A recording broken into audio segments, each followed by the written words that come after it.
Howdy y'all, I'm John from Garage Gym Revisited, and today we have a brand new piece of equipment to show off for y'all, the Major Fitness AH1. Now originally it was called the AH1 Cobra. How awesome would that have been? Cobra Kai! Cobra Kai! Cobra Kai! Cobra Kai! Cobra Kai! Cobra Kai! Unfortunately, not that kind of Cobra today. But we all know that Johnny was the true champion, and Daniel was just some loser from Reseda. Anyways, it's a great piece of equipment. I'm really excited to show it off to y'all. Right now, we have it here in the leg press position, but I'll show you how it easily and simply transforms into a hack squat. Morons! I have morons on my payroll! A hack squat. We'll give you some examples of me using it in both positions, talk about some unique features of this, the pros, the cons, the price, the stability, and ultimately how you can best use this to get an awesome home garage gym workout experience.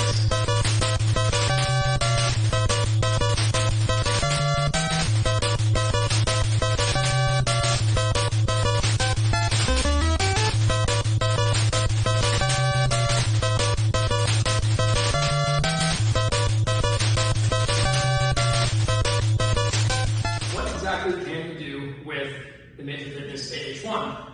Well, this will be a shorter segment than most, like for some of the rack reviews I've done, because there are really only a couple things you can do here. Primarily the leg press, as I just demoed, and hack squat, which I'll show you in just a second after I finish giving you the grand tour of the machine. Now, of course, in either of those positions, rather than focusing primarily on your larger muscle groups like the quads, you simply could hop up on your tiptoes and do some calf presses. So, I suppose there are more like 4 possible exercises than simply 2, the leg press and hack squat. But again, that's basically what you're working with on a machine like this. Now, kind of moving from front to back, obviously you have your cushion right here, which does come out, and when I move it to demonstrate the hack squat, I'll show you how that gets put in.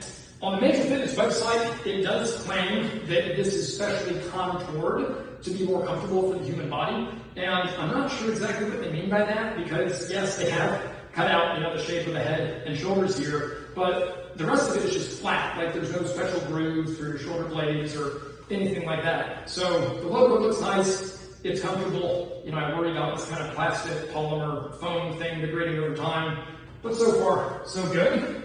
So you've got your, there we go, removable cushion. You've got band pegs on either side that allow you to add extra resistance. Here are your handles for your leg press, main handles for moving in and out of the machine. You have your weight holding pylons for when you're actually wanting to add weight for your exercises. You've got 2 up top and 2 at the bottom, because hopefully you'll add more than just the 6 plates that I have on hand. Here is your shoulder pads and your handles for your hack squat position. And then here in the back, like I mentioned before, you've got the 4 weight holding pylons for storage, 2 on each side. And another nice benefit, you've got these little wheels, 2 of them right here in the back. So if you did want to move this thing, you can take the weight off, take up that end, and wheel it around. So, yes, it doesn't do a whole lot, but what it does very well. So I have already shown you all the leg press. Now, I'll show you all the hack squat. So, let's get busy. Now stop sputtering like a wet toaster and get busy!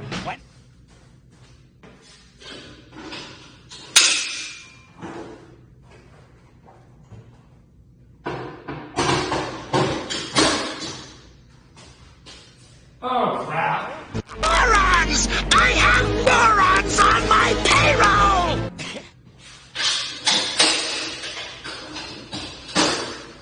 There we go. Much better.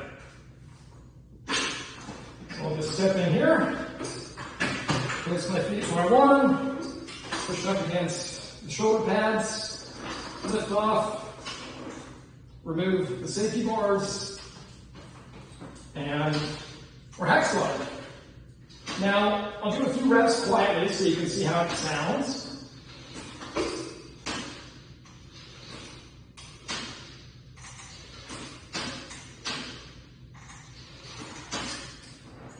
According to Major Fitness, One of the major differentiators between the AH1 and other leg press hack squat machines are the nylon bearings that they have for the kind of central sled chassis here. And I've used a couple of these, and this one is certainly not any louder or less smooth than anything else I've used. I wouldn't say that it is like noticeably or astoundingly more smooth, but it's great. It is just as good as you would expect it to be. It doesn't catch anywhere. There's not a whole lot of clinking and clunkering around. Obviously there might be, like a bit of clinking maybe from the plates or just from the metal bars as you go in and out, but it works great. As you saw, it's quite easy if you don't make an obvious mistake like I did in not getting this position all the way fully reclined. It's easy enough to simply take the cushion off, put it on the other side, move whatever you need to move, and then you're good to go. This thing, despite looking like a real beast, is actually not that heavy for a machine that's tight, at about 270 pounds.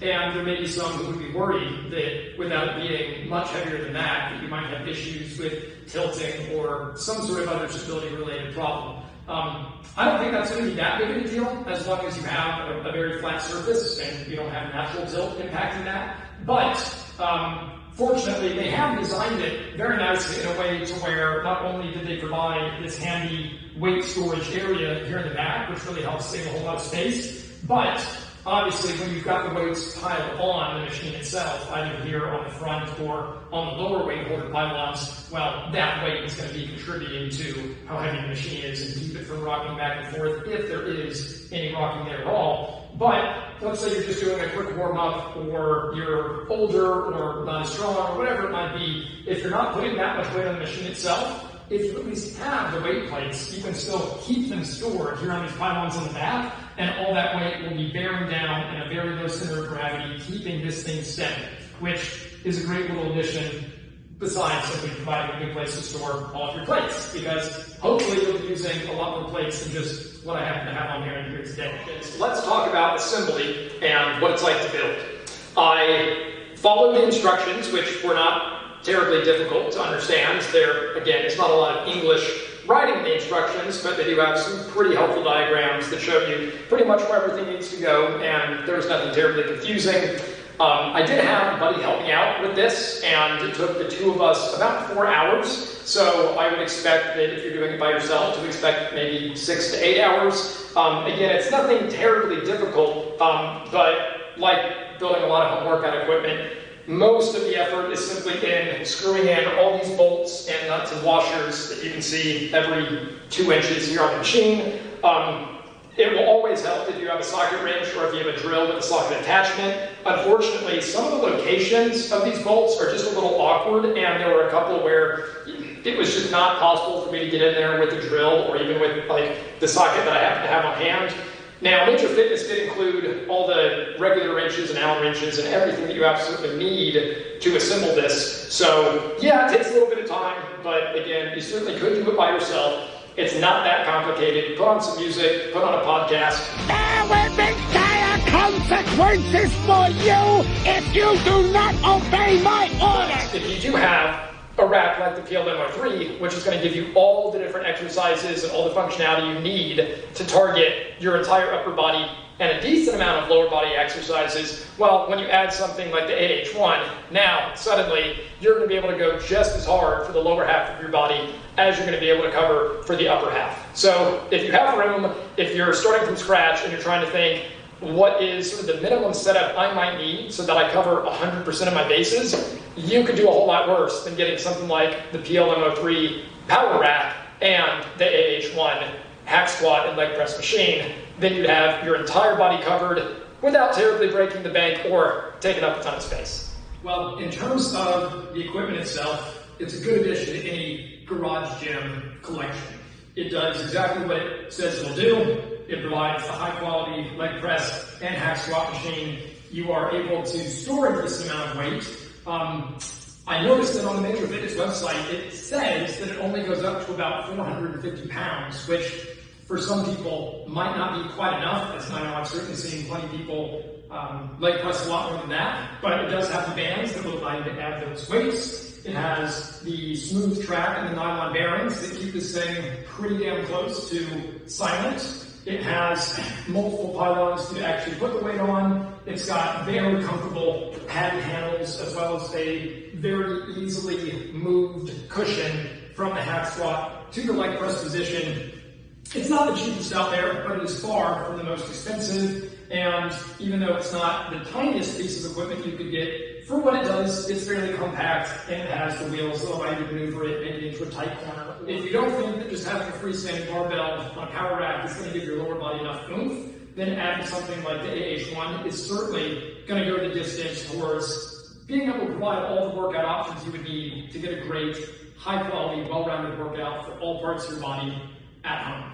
So, having set the record straight on the Major Fitness AH1 and of course the PLM03 Power Rack, I'd like to set the record straight on one more Cobra related topic.